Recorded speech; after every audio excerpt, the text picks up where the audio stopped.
নজরুল মঞ্চ কলকাতাতে একটি কলেজ শো ছিল, ঠিক এমনই কলেজ শো ছিল। সেখানে ঠিক আমি কে স্যারের আগে গান গাইবার সুযোগ পেয়েছিলাম। অ্যান্ড সেদিন আমি খুব খুশি ছিলাম কি যাকে আমি ফলো করি, যার গান গাইতে ভালোবাসি, যার আমি ফ্যান, ওনার আগে আমি একই মঞ্চে গান গাইবো, এটা আমার জন্য অনেক বড় পাওনা ছিল, তাই তো?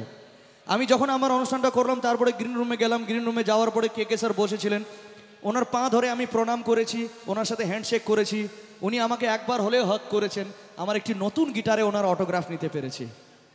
কিন্তু আমি অনুষ্ঠানটা শেষ করে যখন আমার রুমে ফিরলাম, তারপরে আমার কাছে ফোন আসলো কি কে স্যার আর আমাদের মধ্যে নেই, আমাদেরকে ছেড়ে চলে গেছেন। এটা শুনে শুধু আমি নয়, আমাদের পুরো মিউজিক ইন্ডাস্ট্রি সে রাতে ঘুমোতে পারেনি। কে জানতো কি ওই ফটোগ্রাফটা সেদিনের শেষ ফটোগ্রাফ হবে, আর যে অটোগ্রাফটা আমার গিটারে ছিল ওটা শেষ অটোগ্রাফ হবে।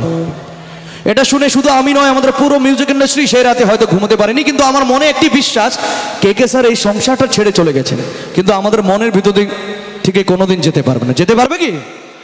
তাই আজকে ভেরি ফার্স্ট টাইম আপনাদের কলেজের তরফ থেকে একটি জিনিস চাইবো, স্বামী বিবেকানন্দ মিশন মহাবিদ্যালয়ের তরফ থেকে একটি জিনিস চাইবো। এটা আমার জন্য নয়, কে স্যারের জন্য। সেটা পাবো কি?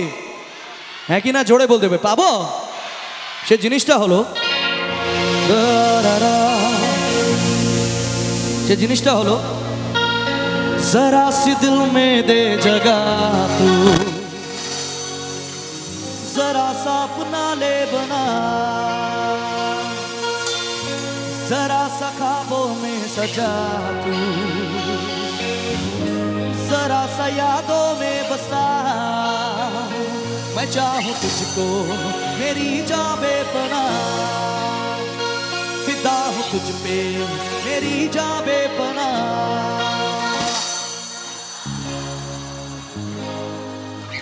बस এইটুকু ভালোবাসা চাই একজন শিল্পীর জন্য। একবার চাইবো তো ওয়ান এন্ড অনলি কে স্যারের জন্য জোরে হাত তালে। রেডি 1 2 3 4। ওই হাতগুলো উপরে দেখি। Come on everyone, this is tribute to K from Swami Vivekananda mission মহাবিদ্যালয়।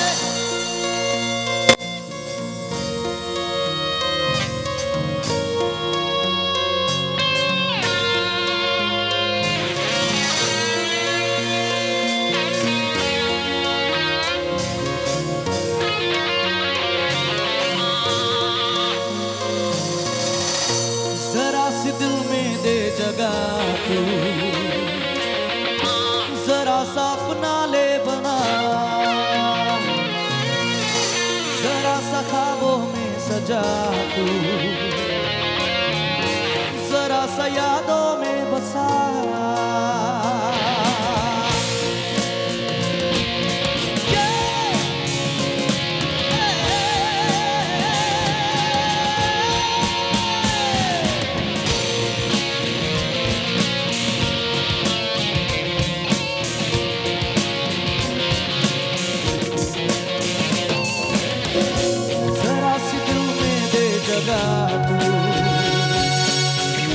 जरा सा अपना ले बना,